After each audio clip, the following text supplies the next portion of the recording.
पिछले साल फरवरी में शुरू हुई जंग इस साल भी लगातार जारी है और लगता है कि ये जंग अभी आगे और लंबी खींचने वाली है। वो इसलिए क्योंकि रूस और यूक्रेन दोनों तरफ से हथियारों को लेकर ऐसी ही तैयारी है। यूक्रेन के जहां पश्चिमी मुल्कों से नए और आधुनिक टैंक्स की चाहत है, तो वहीं पश्चिमी मुल्कों से मिली आर्टिलरी ताकत की वजह से यूक्रेन अब तक रूस को रोकने में सक्षम रहा है।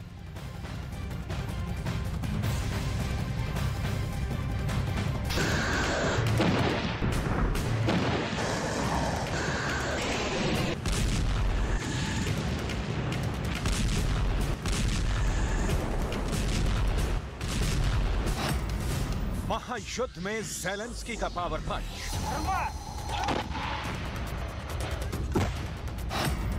5 हथियार से प्रचंड प्रहार।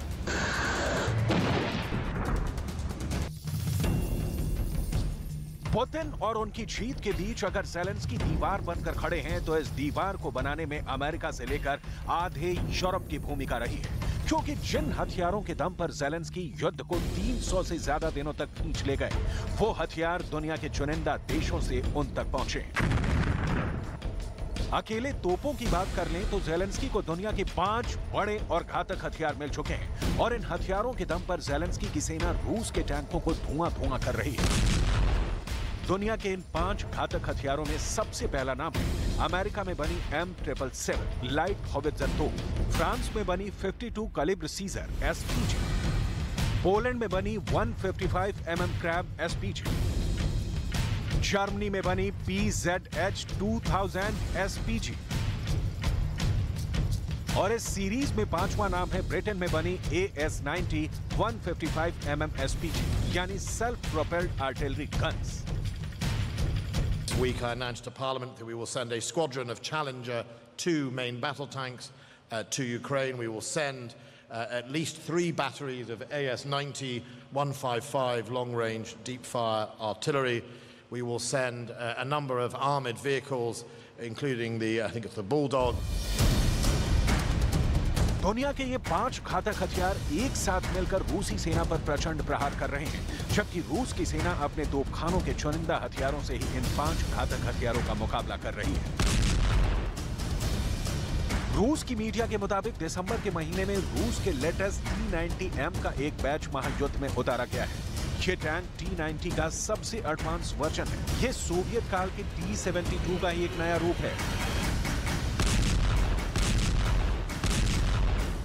मतलब एक तरफ यूक्रेन दुनिया के तमाम हथियारों को रूस के खिलाफ इकट्ठा कर रहा है, तो पुतिन को सिर्फ अपने हथियारों का ही सहारा है। और इस लिहाज से देखें तो पुतिन के सामने सिर्फ कहने को ज़ेलेंस्की खड़े हैं, लेकिन असल मायने में फिलहाल पुतिन अमेरिका से लेकर नाटो देशों के खिलाफ भी जंग लड़ रहे हैं, क्योंकि जंग में नाटो और अमेरिका के हथियार भी इस्तेमाल हो रहे हैं और उनकी तकनीक भी।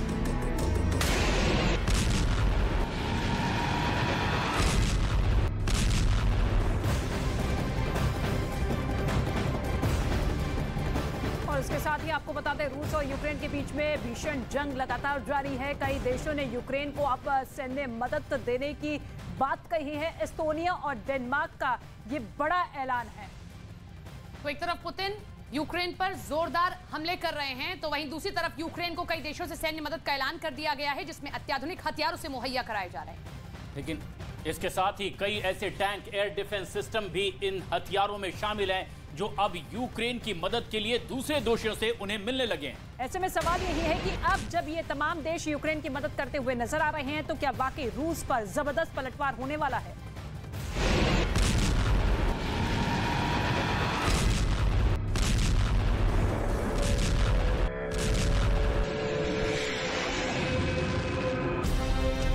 पुतिन के एक वार पर ज़ेलेंस्की का पलटवार भारी पड़ेगा।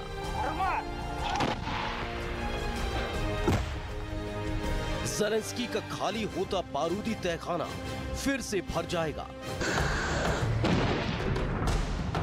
युद्ध का रुख एक बार फिर पलटने वाला है। ये सवाल इसलिए जरूरी हो जाता है क्योंकि यूक्रेन और रूस के बीच जारी जंग को करीब 11 महीने हो चुके हैं, लेकिन युद्ध किसी निर्णायक स्थिति पर नहीं पहुंचा और अब कई और देशों ने ज़ेलेंस्की के लिए अपने बारूदी गोदाम खोल दिए हैं। यूक्रेन को मिला एस्टोनिया का साथ, एक तरफ पुतिन युद्ध के मैदान में अपने 7 लाख नए सैनिक उतारने का प्लान बना रहे हैं, तो वहीं यूक्रेन को कई और नए साथी मिल रहे हैं। यूरोपीय देश एस्टोनिया ने यूक्रेन को लेकर एक बड़ा ऐलान कर दिया है, जिसमें करीब 10 अरब रुपए की मदद मिलने जा रही है। इस मदद के जरिए 155 mm होवित्जर, 122 mm होवित्जर, 100 से ज्यादा Carl Gustaf anti tank grenade launcher मिलेंगे। इसके साथ साथ एस्टोनिया भारी तादाद में गोला बारूद भी यूक्रेन को देने जा रहा है, जिससे यूक्रेन के साथ 2022 में जो हुआ वो 2023 में न हो, और न सिर्फ रूस के हमलों से यूक्रेन खुद का बचाव करे, बल्कि जरूरत पड़ने पर रूस की भाषा में उसको जवाब भी दे।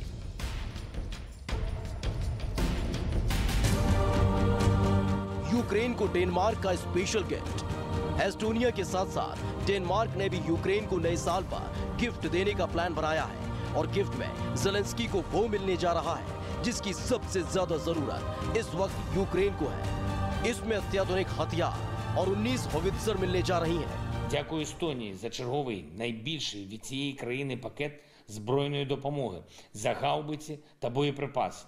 Дякую Швеції за новий військовий пакет за енлави, арчери і БМП.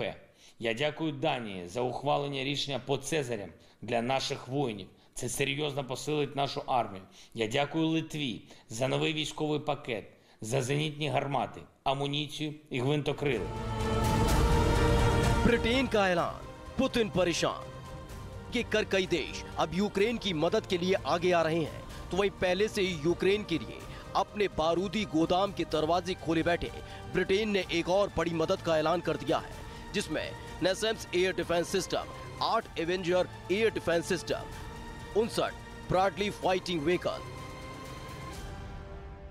We know that the Ukrainians have continued to ask for, one of their main priorities is more armored vehicles, air defense systems, and so each package, as you've seen, sort of matches some of their biggest needs and requests, and so I'd expect with the next package you'd see something like that. कई देशों के साथ साथ Britain के इस ऐलान ने Putin का गुस्सा 7वें आसमान पर ला दिया है, जो 2023 में पूरी ताकत के साथ यूक्रेन पर हमला करने की तैयारी कर रहे थे। तो वहीं जिस तरह से ज़ेलेंस्की का बारूदी गोदाम भर रहा है, उसे देखकर लगता है कि यूक्रेन की सरजमी पर गरज रही तोपें अभी शांत होने वाली नहीं है।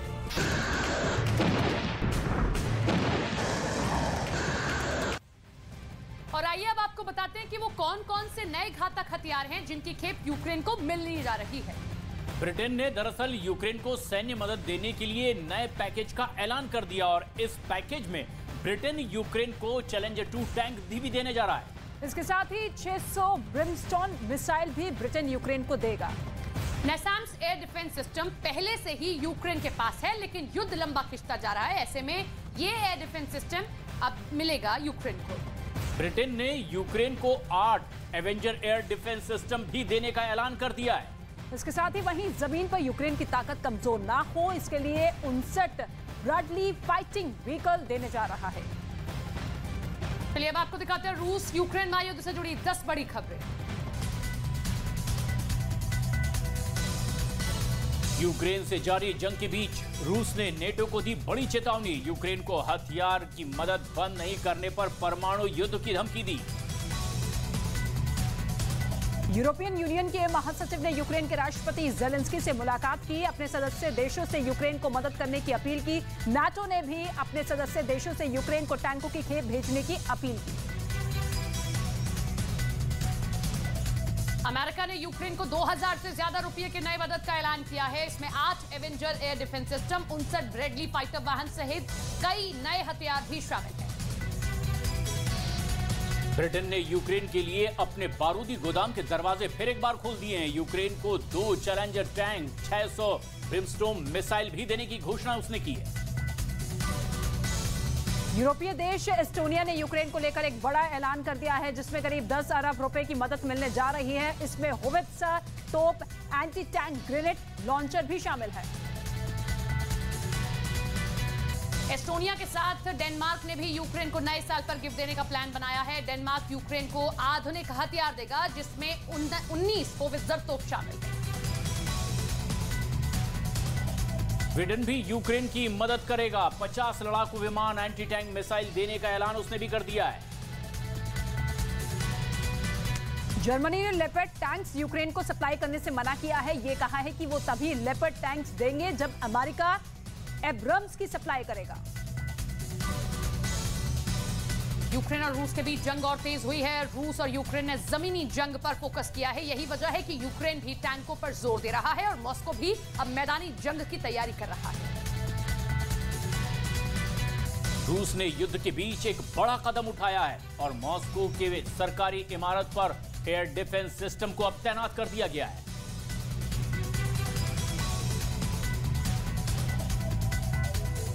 तो यूक्रेन की मदद के लिए स्वीडन भी अब आगे आया है और मदद का ऐलान किया है। स्वीडन की सरकार की तरफ से अब यह ऐलान किया गया है और इसमें खास तौर पर यूक्रेन को स्वीडन से अब ऐसे एनलॉ एंटी टैंक वेपन भी मिलेंगे जिसमें कि रूस के हमलों से यूक्रेन के सैनिक बच सके।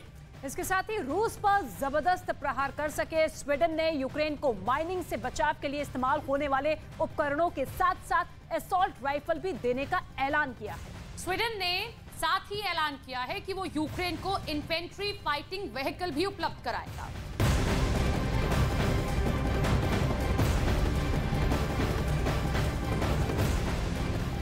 कहा जाता है कि अगर युद्ध हथियारों से आप नहीं जीत सकते तो अफवाहों से जीत सकते हैं और ज़ेलेंस्की अब उसी फॉर्मूले पर काम करते हुए दिखाई दे रहे हैं। उन्होंने अंतर्राष्ट्रीय मंच पर शक जताया है कि पुतिन की मौत हो चुकी है। पुतिन के प्रवक्ता ने ज़ेलेंस्की के इस माइंड गेम को तोड़ दिया है और अपनी नाराजगी दिखाते हुए साफ किया है कि पुतिन जिंदा भी हैं और पूरी तरह से स्वस्थ भी हैं।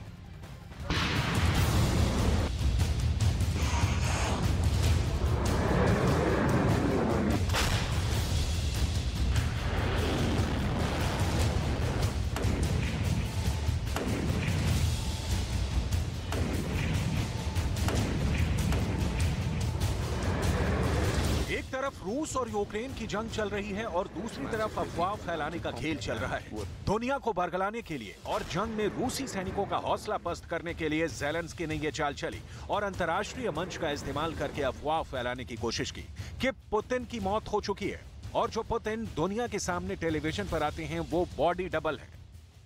Now, I don't really understand right now today who to talk to and what to talk about. I'm not sure that the president of Russia that sometimes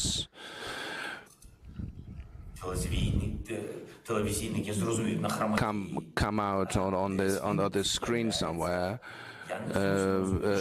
appears somewhere. I don't quite understand that he is the guy. I don't quite understand that he's still alive or that it is him particularly making decisions.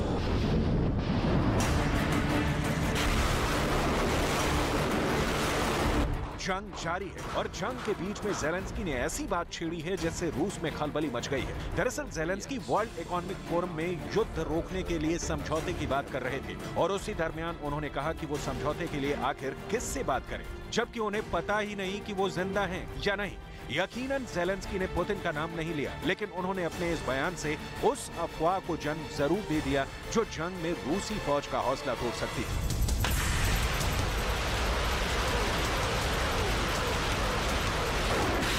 अंतर्राष्ट्रीय मंच पर Zelensky के इस बयान से Kremlin में जबरदस्त गुस्सा है। क्रेमलिन के प्रवक्ता दिमित्री पेस्कोव ने इस बयान को लेकर ज़ेलेंस्की पर हमला किया। साफ तौर पर ज़ेलेंस्की ना तो रूस और ना ही पुतिन के अस्तित्व को पसंद करेंगे। जितनी जल्दी वो समझ जाएं कि रूस मौजूद है और मौजूद रहेगा, यूक्रेन जैसे देश के लिए बेहतर होगा। पिछले साल अप्रैल में जब रूस की ही नहीं बल्कि दुनिया की सबसे खतरनाक मानी जाने वाले इंटरकॉन्टिनेंटल बैलिस्टिक मिसाइल RS-28 सरमात को लॉन्च किया गया तो पुतिन लॉन्चिंग में वर्चुअली शामिल हुए थे और उसी के बाद से रूसी राष्ट्रपति की सेहत को लेकर सवाल उठाए जा रहे हैं। हाल के दिनों में पुतिन ने कई अहम कार्यक्रम या तो रद्द कर दिए या फिर अकेले ही शामिल हुए, जिससे ज़ेलेंस्की की आशंकाओं को अफवाह बनने में देर नहीं लगती। लेकिन क्रेमलिन की ओर से पुतिन के स्वास्थ्य को लेकर लगाई जा रही अटकलों को भी बेबुनियाद करार दिया गया। पुतिन ने इस हफ्ते सेंट पीटर्सबर्ग की यात्रा की। सार्वजनिक रूप से कई कार्यक्रमों में दिखे। क्रेमलिन के मुताबिक वो एक त्योहार में शामिल हुए। त्योहार में पुतिन ने बर्फीले पानी में डुबकी लगाई। क्रेमलिन ने इसको लेकर कोई सबूत नहीं दिए, किसी भी फोटो या वीडियो से इनकार किया। भले ही ज़ेलेंस्की दुनिया के सामने पुतिन को मरा हुआ घोषित कर दे और जंग के बीच में एक गंदी रणनीति को भुनाने की कोशिश करे, लेकिन क्रेमलिन के दावे के मुताबिक पुतिन न सिर्फ जिंदा हैं बल्कि वो बेहद सेहतमंद हैं। और हाल ही में सेंट पीटर्सबर्ग में पुतिन ने हथियार कारखाने का दौरा करने के बाद ये भी कहा था कि रूस की जीत पक्की है। और अब बात करते हैं यूरोपीय देश एस्टोनिया की, जिसने अपनी जीडीपी से 1% ज्यादा यूक्रेन को सैन्य मदद देने का ऐलान कर दिया है। और इस मदद में यूक्रेन को एस्टोनिया ने 155 mm होवित्जर देने का ऐलान किया है। और इसके साथ ही साथ यूक्रेन को एस्टोनिया ने 122 mm होवित्जर मिलने की भी अब उम्मीद जाहिर की है। इसके साथ ही एस्टोनिया अपने सबसे घातक एंटी टैंक ग्रेनेड लॉन्चर यानी कि गुस्ताव को भी यूक्रेन को देने जा रहा है। और इतना ही नहीं, ये जो अब ये लॉन्चर मिलेगा, इसकी जो तादाद है वो 100 से ज्यादा होगी जो यूक्रेन को मिलेगी एस्टोनिया से।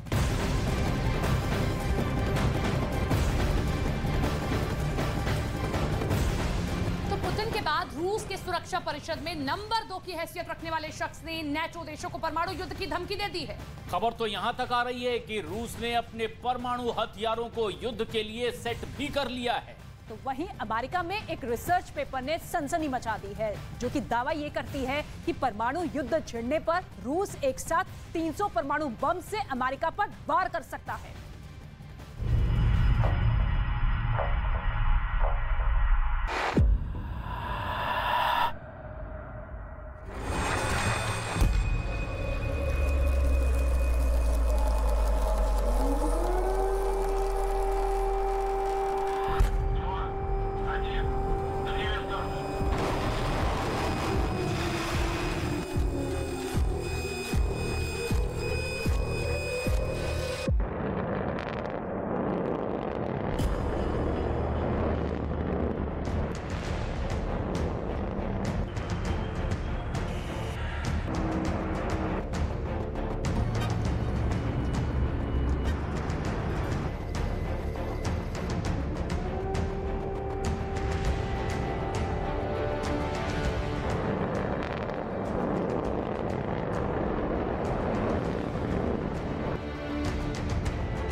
रूस के राष्ट्रपति बस एक बटन दबाएंगे और दुनिया के सबसे ताकतवर 30 मुल्कों में खतरे का सायरन एक साथ बज उठेगा।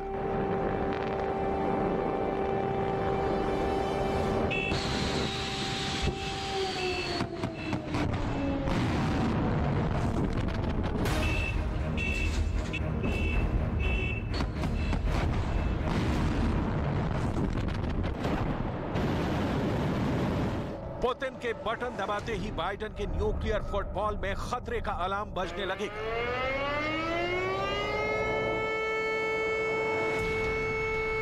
ब्रिटेन के PM Rishi Sunak last resort letter खोलने पर मजबूर हो जाएंगे।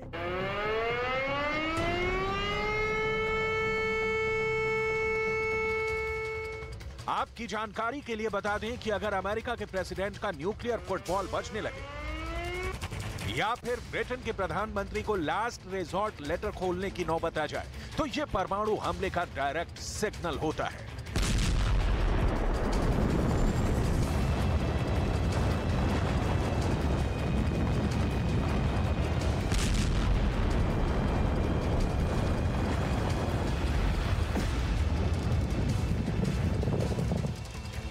अगर अमेरिका पर न्यूक्लियर अटैक जैसा खतरा है, तो प्रेसिडेंट के न्यूक्लियर फुटबॉल में खतरे का सायरन बजने लगता है।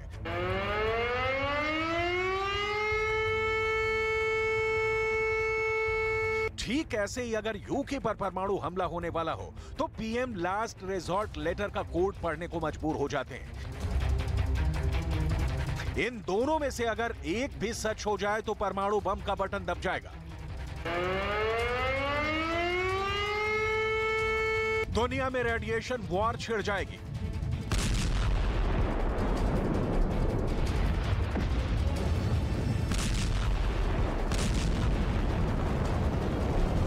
तीसरे विश्व युद्ध का बिगुल बज जाएगा।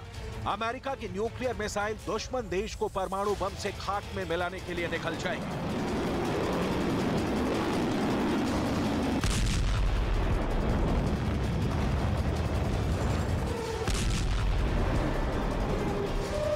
नॉर्थ अटलांटिक महासागर में मौजूद ब्रिटेन की पनडुब्बी से ट्राइडेंट परमाणु मिसाइल निकलेगी।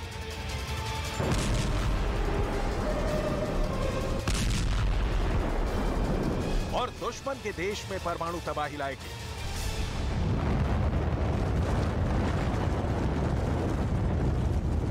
बड़ा सवाल है, क्या ऐसा होने को है?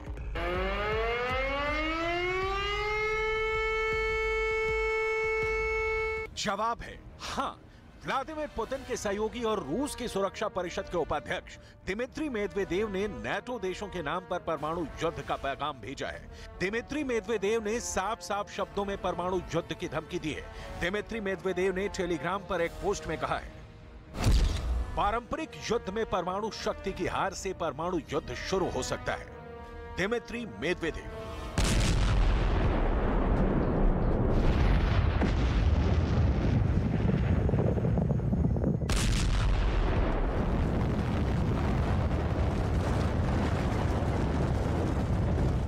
दिमित्री मेदवेदेव का कहना है कि नाटो देशों से मिले हथियारों की बदौलत यूक्रेन में रूस की हार से परमाणु युद्ध शुरू हो सकता है।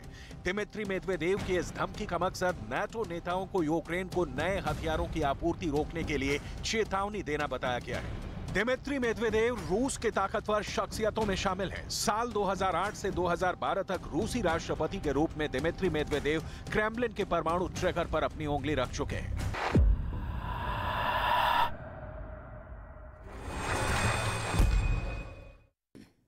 परमाणु बमों को रूस अपना सबसे बड़ा रक्षक मानता है और रूस के परमाणु शस्त्रागार में ऐसे कई परमाणु बम भी मौजूद हैं। वो बम जिन पर रूस की सुरक्षा और उसके दुश्मनों की तबाही की मुहर लगी है। पुतिन की न्यूक्लियर कमांड इस वक्त पूरी तरह एक्टिव है। वो अपने तमाम खतरनाक न्यूक्लियर हथियारों और उनके डिलीवरी सिस्टम को पूरी तरह परख चुकी है।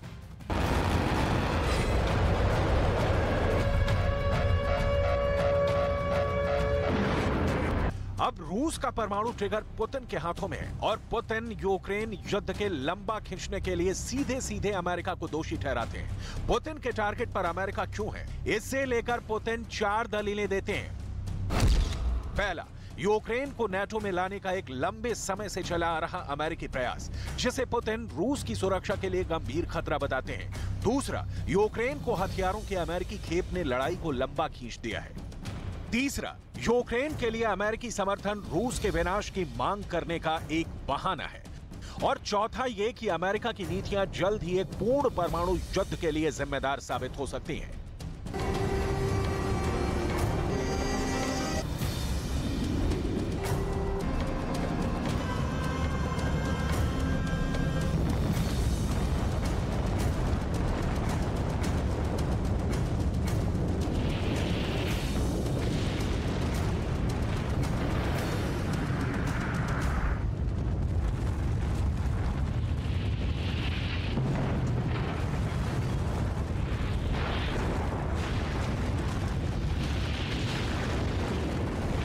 परमाणु बमों को रूस अपना सबसे बड़ा रक्षक मानता है। रूस के मुताबिक उसके परमाणु शस्त्रागार में ऐसे ऐसे परमाणु बम हैं जिन पर रूस की सुरक्षा और उसके दुश्मनों की तबाही की मुहर लगी है। पुतिन की न्यूक्लियर फोर्स के पास एक ऐसा परमाणु त्रिशूल है जिसकी मदद से जल, थल और नभ से एक साथ परमाणु हमला किया जा सकता है। एक ऐसा परमाणु त्रिशूल जिसका पहला कमांड सेंटर जमीन पर है, दूसरा कमांड सेंटर आसमान में है, तीसरा कमांड सेंटर समंदर की लहरों पर तैरता रहता है, वहीं चौथा और सबसे सीक्रेट कमांड सेंटर समंदर के अंदर पनडुब्बी में छुपा रहता है।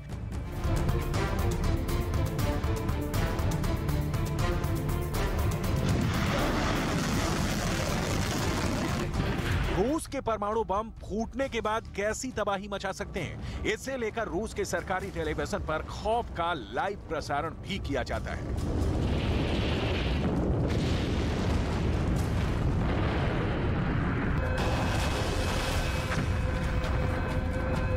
बड़ा सवाल है, क्या रूस परमाणु युद्ध की दुनिया में नया धमाका करने वाला है?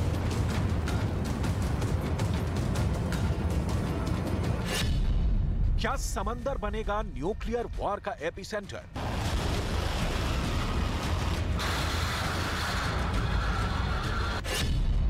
क्या रूस समंदर में परमाणु बम का जाल बिछा रहा है? क्या होगा अगर परमाणु बटन दबा और न्यूक्लियर हमला हुआ?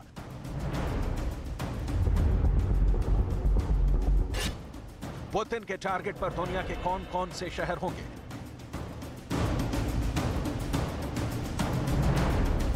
और अगर इन शहरों पर बम गिरा तो क्या होगा?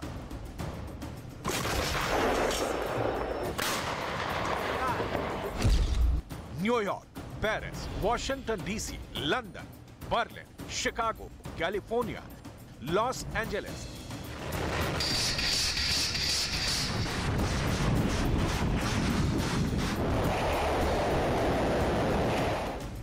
ये नाम इसलिए क्योंकि पुतिन की रेंज इन शहरों तक है, और अगर नाटो और अमेरिका ने उनके साथ न्यूक्लियर युद्ध शुरू किया तो पुतिन इन सभी शहरों को धूल में मिला देंगे। पुतिन का गुस्सा जलाकर राख कर देगा। ये बात बाइडेन भी जानते हैं, मैक्रो भी जानते हैं, ऋषि सुनक भी जानते हैं और ओलाफ शॉल्ज भी जानते हैं। पुतिन की न्यूक्लियर कमांड इस वक्त पूरी तरह एक्टिव है। वो अपने तमाम खतरनाक न्यूक्लियर हथियारों और उनके डिलीवरी सिस्टम को पूरी तरह परख चुके हैं।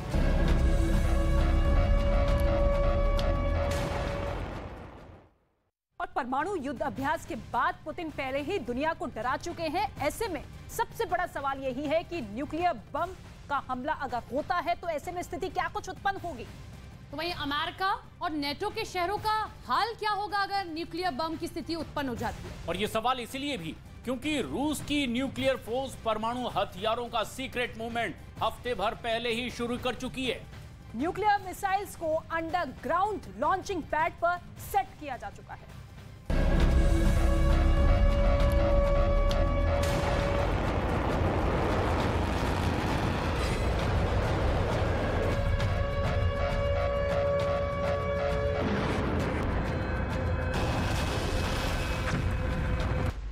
यूक्रेन के गृह मंत्रालय के सलाहकार एंटोन गेराश्चेंको ने भी बहुत बड़ा दावा किया है।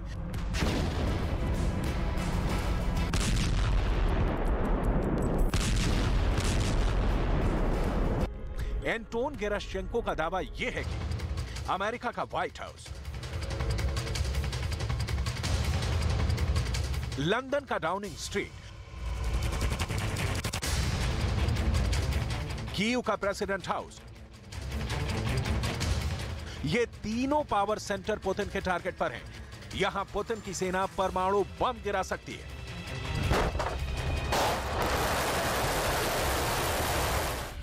रूस के न्यूक्लियर बॉम्बर के इस हालिया उड़ान ने परमाणु युद्ध से एक बार फिर डरने की नई वजह दे दी है। अगर इन विशालकाय जहाजों की मनमर्जी चली तो दुनिया में बहुत बड़ी तबाही होगी, बहुत तबाही। एक ऐसी तबाही जो सिर्फ यूक्रेन पर नहीं टूटेगी, यूरोप में मौजूद नाटो के सैन्य ठिकाने धुआं धुआं हो जाएंगे।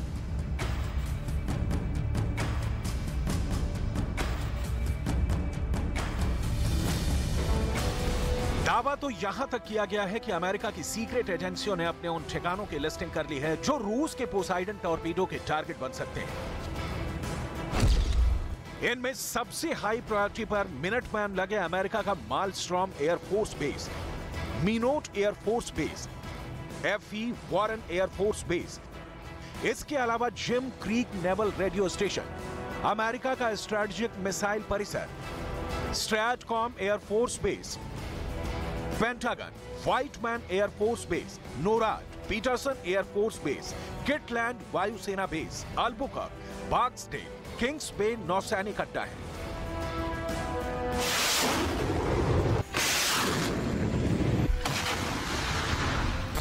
ऐसे में सबसे बड़ा सवाल है कि अगर न्यूक्लियर बम वाला हमला हुआ तो अमेरिका के इन अड्डों वाले शहरों का क्या होगा, नाटो के शहरों का क्या हाल होगा। रूस की न्यूक्लियर फोर्स परमाणु हथियारों का सीक्रेट मूवमेंट भी हफ्तों पहले ही शुरू कर चुकी है। न्यूक्लियर मिसाइलें अंडरग्राउंड लॉन्चिंग पैड पर सेट की जा चुकी हैं।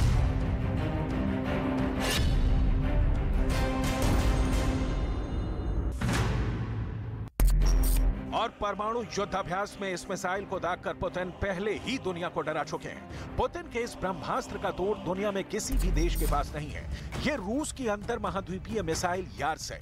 इस मिसाइल के जरिए रूस दुनिया के किसी भी महाद्वीप में हमला कर सकता है, वो भी परमाणु हमला।